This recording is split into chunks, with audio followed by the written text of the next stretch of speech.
Good morning, everyone. Today is week 2 of our month's theme of mission and vision. I am going to start with some opening words. Today we celebrate a dream awakening. Today we worship with renewed hope in our hearts. Today we act on audacity of hopes and dreams for the future.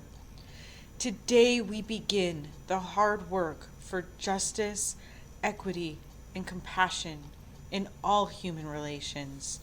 For today is a day like no other, and it is ours to shape with vision and action. Let us worship together and celebrate a dream awakening.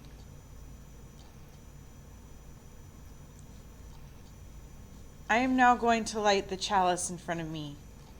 If you have a candle or chalice at home, feel free to light it as well. Today's chalice lighting is called Cherish Your Dreams. The poet Langston Hughes has written, "Hold fast to dreams, for if dreams die, life is like a broken winged bird that cannot fly." May this chalice flame challenge each of us to cherish our dreams, for all things worth doing begin in the courage and inspiration of a dream.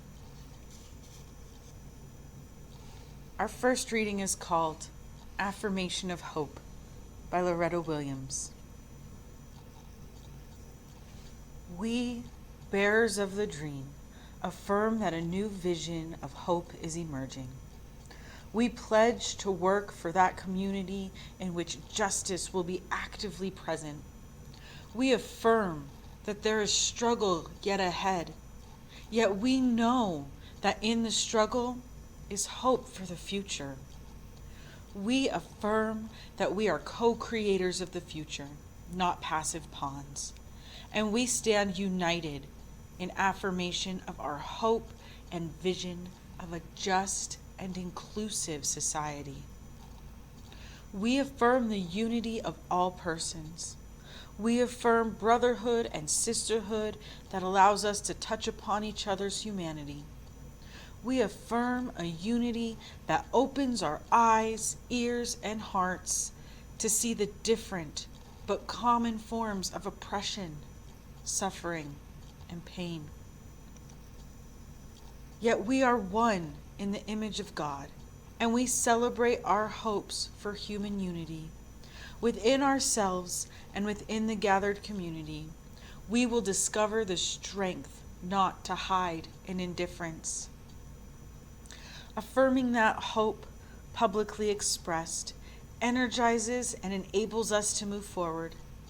Together, we pledge action to transcend barriers, be they racial, political, economic, social, or religious.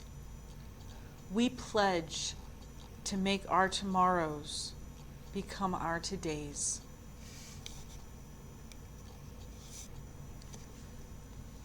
Our second reading is The Task of the Religious Community by Reverend Mark Morrison Reed. The central task of the religious community is to unveil the bonds that bind each to all. There is a connectedness, a relationship discovered amid the particulars of our own lives and the lives of others. Once felt, it inspires us to act for justice. It is the church that assures us that we are not struggling for justice on our own, but as members of a larger community. The religious community is essential, for alone our vision is too narrow to see all that must be seen, and our strength is too limited to do all that must be done. Together, our vision widens and our strength is renewed.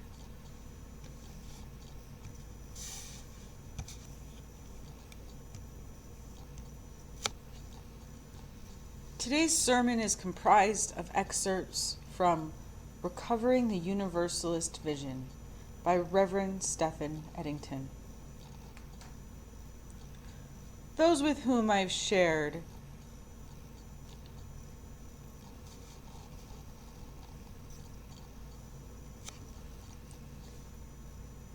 Those with whom I've been sharing in ministry here at First Church Unitarian in Littleton, Massachusetts, will tell you I have something of a thing for Woody Guthrie.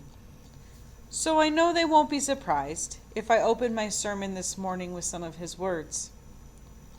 In researching a book I wrote on some of the religious and spiritual currents in his life, I came across, in the Guthrie archives, an amazing 20-plus page handwritten letter he wrote to his wife-to-be Marjorie when he was on the ship in the U.S. Merchant Marine in World War II. I call it the Oneness Letter. These are just a few lines. This is the highest activity of your mind and heart, this oneness, this union, to see all the relations and the connections between all objects, forces, peoples, and creatures. This is why all great religions preach the central idea of oneness. These words echo a theme that has been put forth by prophets, seers, and visionaries over the course of human history. These are people who know who they are and where they are when it comes to their particular time and place in history. But they can also rise above their specific identities to see a greater whole, which enfolds us all. Such prophets and visionaries are often lonely people. They can easily be dismissed as out of touch or otherworldly dreamers. If they happen to gain a significant following, however, they may come to find themselves persecuted or killed, especially if that following is seen as posing a threat, real or imagined, to the status quo. Such were the cases with Martin Luther King and Gandhi, to cite but two tragic examples. This idea of the essential unity of all persons and things, however, is not always confined to the lonely prophets or visionaries. Sometimes it can even become the basis for a broad-based religion. Such was the case in this country, beginning in the late 18th century, with the religious movement called Universalism. This faith was brought to America in 1770 from England by one Reverend John Murray, and quickly took root in New England. Murray also served as a chaplain in George Washington's Revolutionary Army. He and his wife, Judith Sargent, would later found the first Universalist church in America in Gloucester, Massachusetts, which remains one of our UU congregations today. Murray's most often cited quote is the one which you may be familiar. You may possess only a small light, but uncover it and let it shine. Use it to bring more understanding to the hearts and minds of men and women. Give them something of your vision. Give them not hell, but hope and courage. Like many such apocryphal quotes, there is some question of Murray's actual authorship here. But whatever their source, the words capture well the spirit of early Universalism. These words offered a stark contrast to the angry and punishing God of the Calvinists of New England, most famously depicted in a sermon by the Reverend Jonathan Edwards, in which God dangles hopeless and hapless sinners over the fiery pit of hell, into which they could be dropped on a divine whim. As a counterpoint to Edwards and his followers, the Universalists offered a God of love, who would in time reconcile all of humanity. For the Universalists, Jesus was not someone who had to die a horrible death to save us from our innate state of depravity, but rather someone who lived and taught in such a way that demonstrated how all human beings could emulate the love of God. With their ideas on human perfectibility, provided enough human effort was put forth, the Universalists, at times in concert with the Unitarians, strongly contributed to the ranks of many of the 19th century's reform movements, like abolitionism, women's suffrage, public education, the humane treatment of the mentally ill, prison reform, the improvement of health care, just and fair working conditions for laborers, and the like. By the mid to late 19th century, they were, by some counts, the sixth largest Protestant denomination in America, before going into a long period of decline. The demographic reasons for that decline are beyond the scope of this sermon, I'm afraid.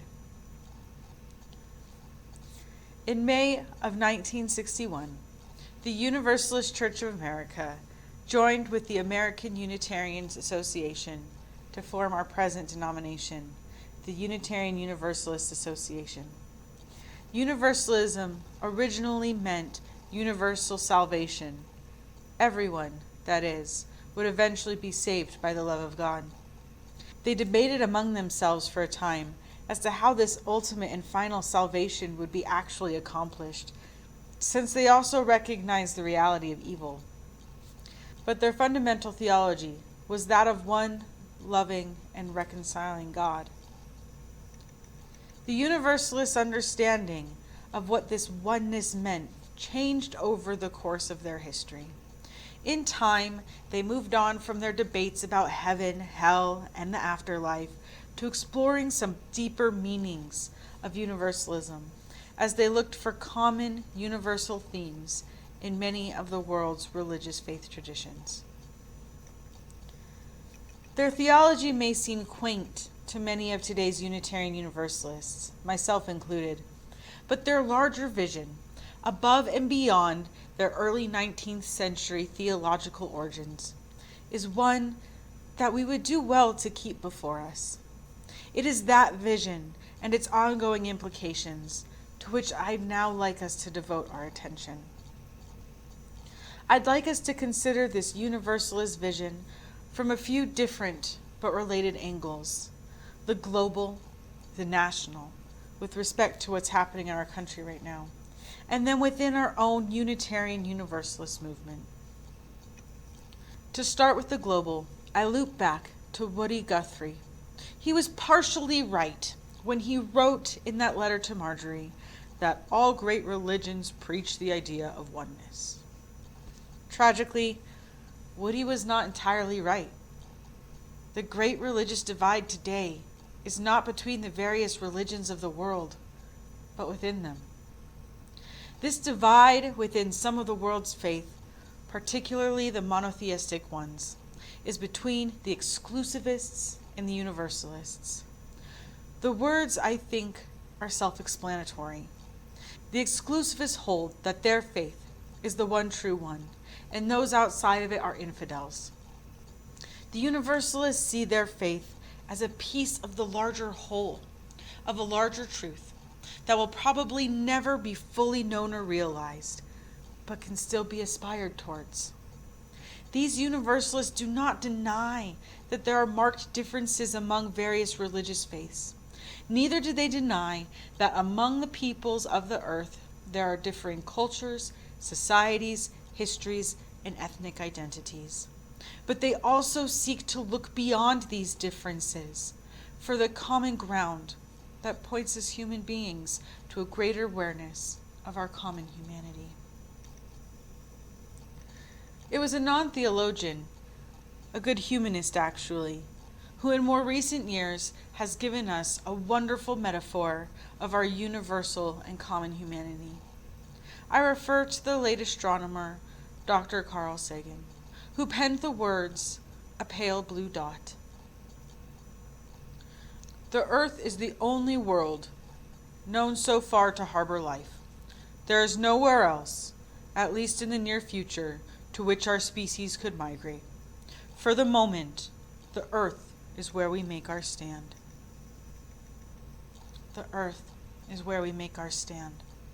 Those words are both promising and frightening all at the same time. Promising as to the heights to which we as human species may yet rise, and frightening if that universalist vision of a common humanity is lost and we tear ourselves apart.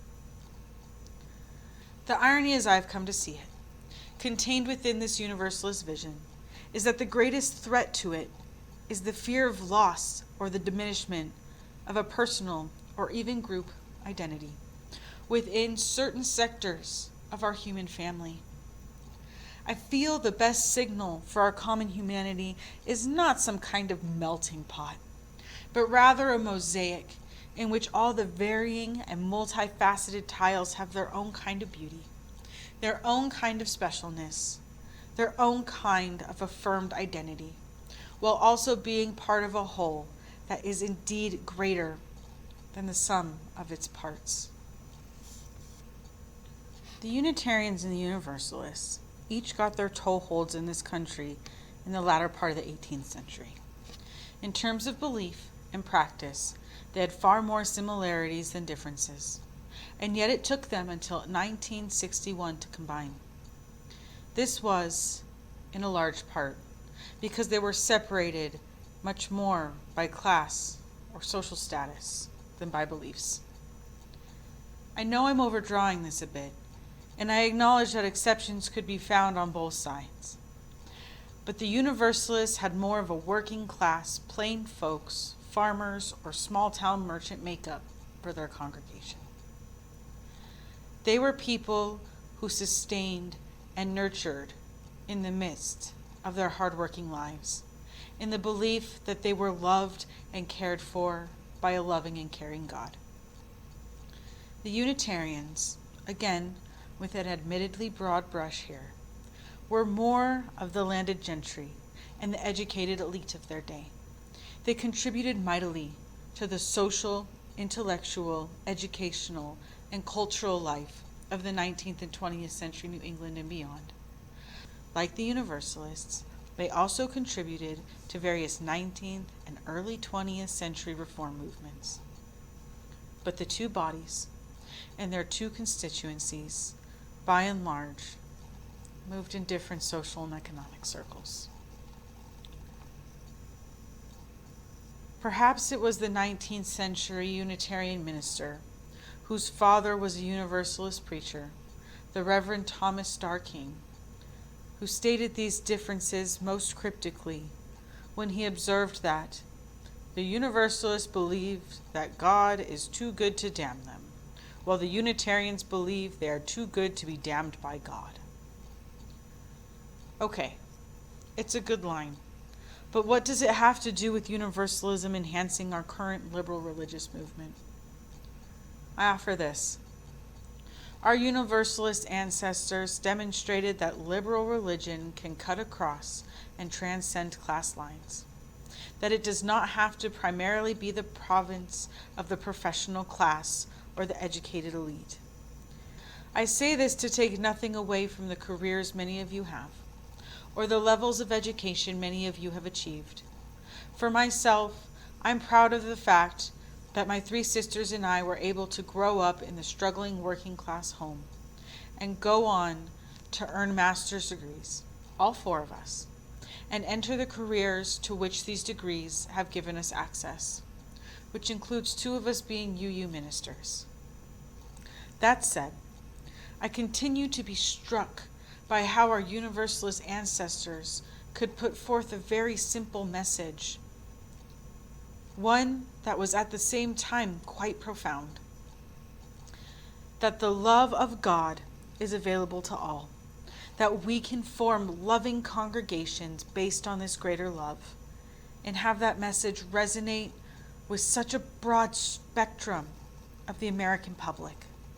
I've come to believe, after nearly 4 decades in the UU ministry, that the future life and vitality of our movement depends upon our putting forth an equally broad and appealing message and mission that will reach across class lines. This message and mission need not and will not contain the same language as 19th and early 20th century Universalism. But how about a message from us to all who can hear it that says you are part of a greater love, a greater spirit of life that enfolds us all.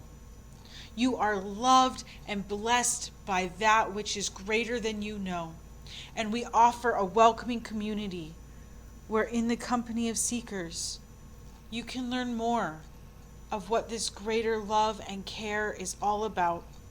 And you can be a part of it and act on it for others. And it is not tied to your station in life or your level of education or to any other such thing as that. This is the truth that our Universalist forebears were attempting to live out. However, they may have expressed it in language other than what I just used. I hope the spirit of this message I'm suggesting can find even greater resonance in our sister and brother UU congregations around the land. For I believe that the more that message is heard, really heard, the stronger we will be and the more diverse we will become as Unitarian Universalists. And I also think it would allow us, as small a place as we occupy on our nation's religious and spiritual landscape, to hold up a vision of the possible.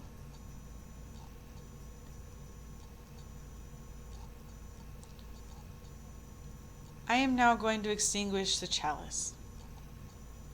If you have a candle or chalice at home, you can blow it out now too. Today's chalice extinguishing is called Daring Vision. We extinguish this chalice flame, daring to carry forward the vision of this free faith, that freedom, reason, and justice will one day prevail in this nation and across the earth. And finally, some closing words. Because of those who came before, we are. In spite of their failings, we believe. Because of and in spite of the horizons of their vision, we too dream. Let us go remembering to praise, to live in the moment, to love mightily, to bow to the mystery. Thank you everyone for listening.